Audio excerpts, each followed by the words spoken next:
Thousands of workers have suffered ill health caused by exposure to harmful substances. In extreme cases, workers have become unconscious or were killed at work. Do you know why? They failed to select or use the right respiratory protective equipment, or RPE, or failed to wear the RPE correctly. My name is Kev. My boss didn't want my mates and me to be victims. She explained what is being done to reduce our exposure to harmful substances and when we should wear RPE. Let me tell you what I know about RPE, the last line of protection.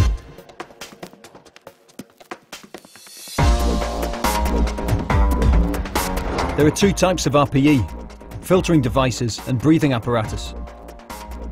Filtering devices must use the correct filters to take out dusts, fumes, gases, vapors, sprays and mists. Filtering devices do not generate oxygen, and therefore they must never be used in oxygen-deficient atmospheres, and that includes tanks, pits, pipes, silos and sewers, among others. Several people have died because of this mistake. Breathing apparatus, or BA, use clean fresh air from a source such as an air cylinder or an air compressor. BA can be worn in an oxygen-deficient atmosphere. They are much more complicated, and some require specialized training and strict use procedures.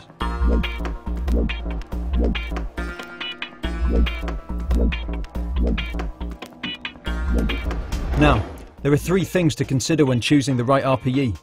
It must be right for the harmful substance, it must be right for the job or work area, and it must be right for you.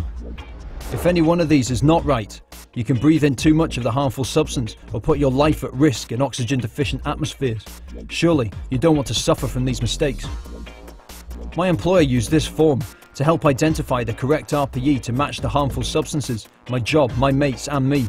She consulted us throughout the process so that we knew and contributed to what was being planned. There are a few other things that you need to bear in mind.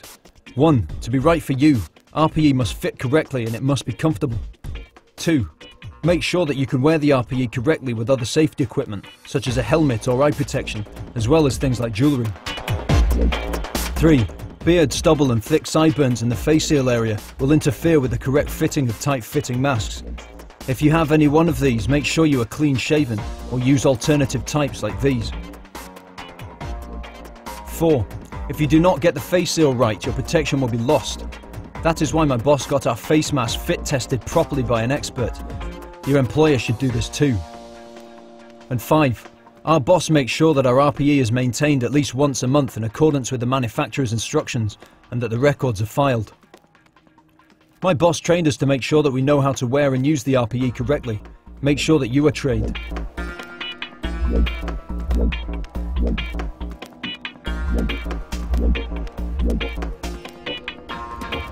Here are some additional things I have to do to protect myself. I check my RPE for defects before use.